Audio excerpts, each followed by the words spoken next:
जय जगन्नाथ।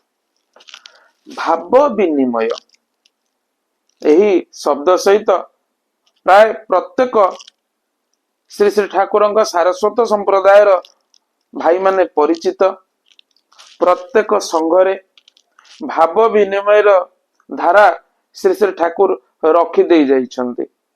आज यही भाव विनिमय पर आलोचना करिबा। देखंतु आलोचना करिबारे भी किछि विषय वस्तु अछि जहा को आधार करी जे हम आलोचना करियो, जहा मो निजस्व अनुभूति प्रत्यक्ष अनुभूति। भाव विनिमय ठाकुर रखिले कहीं? भावर विनिमय जेतेबेले गुरु सम्मुखरे बसिचंती, सम्मुखरे विद्यमान, सेतेबेले जेतेबेले भावर आमे आदान प्रदान करू सेतेबेले प्रत्येकंग भितरे भावर स्फुरण हुए। अर्थात प्रत्येकंग भितरे सामना वाला जो भावटा कहूची तार स्फुरण हुए, जहा द्वारा भावर वर्धन हुए बा भाव वर्धित हुए। किंतु आजिका समय होउची कौन? बहुत जगह मु देखिची बा देखिबा को मिले, बहुत पूजारे भाई माने भाव विनिमय जगह निजर ज्ञान गारिमा कहती। ज्ञान गरिमार आलोचना तो पूर्व तो होता है, पुस्तक पटे तो ता पूर्व होता है, किंतु सही समय केवल केवल मात्र भावर विनिमय हवा आवश्यक, जहाँकि कालक्रमे परिवर्तित होई अनेक जगह केवल निज ज्ञान गारिमा अन्य मानक पाखरे देखेबा ही होउची। सेतबेले आमे माने भूली जाउचु जे सम्मुखरे जे बसिचंती से सर्वठु अधिक ज्ञानी, से स्वयं ब्रह्म। जेतेबेले ब्रह्म आसन रे विराजमान सेतेबेले मोर आधिपत्य कोडु मु देखैबी? मु तांका आगरे मु कोन मु ज्ञान गरिमा देखैबी? जहा कि एबे होउची। तेणु से भाव विनिमय प्रकृत भाव प्रत्येक जगह मिल पारु नहीं। कहीं अनुभवर ज्ञान ही प्रकृत ज्ञान शास्त्र कहे।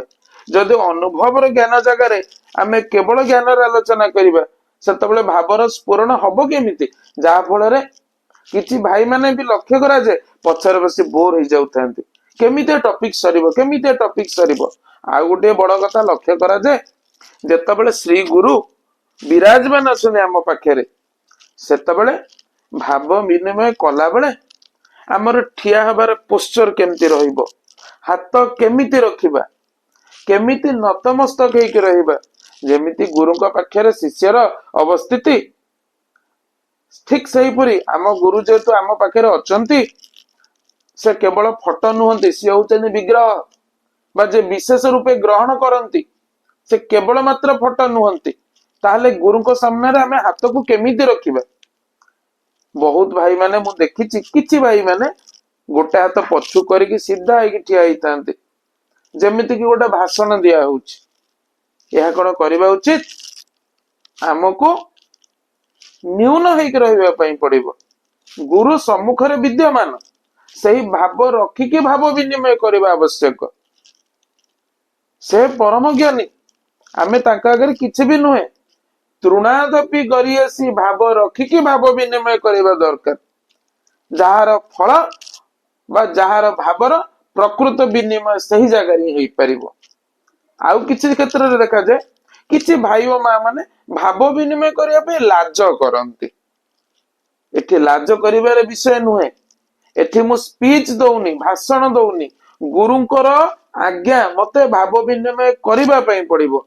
जहा आसुची कहिबी, जदि मते कुहा जाइछि कहिबा पई मु कहिबी, किछि न कहिबी बारे ठिया हेइकी कहिदेबी आज्ञा मोर किछि भाव आसुनी, मु किछि कहि पारुनी, कहिकी जय गुरु कहिकी बसी पड़िबी।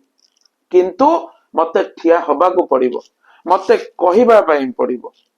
तेनु यह आजिकार परिस्थिति जहा को लक्ष्य करी एई टॉपिक ते करिछि। आ गोटे बड़ कथा भाव विनिमय रे प्रायतः देखा जाए वयोज्येष्ठ भाई मान को चांस दिया जाए बहुत जगह रे, किंतु से जगह रे जो माने न्यू कमर्स, जो माने युवपीढ़ी से मानकु मध्य चांस दिया जीवा आवश्यक। कारण तांको भीतर मध्य भावर स्फुरण होउची।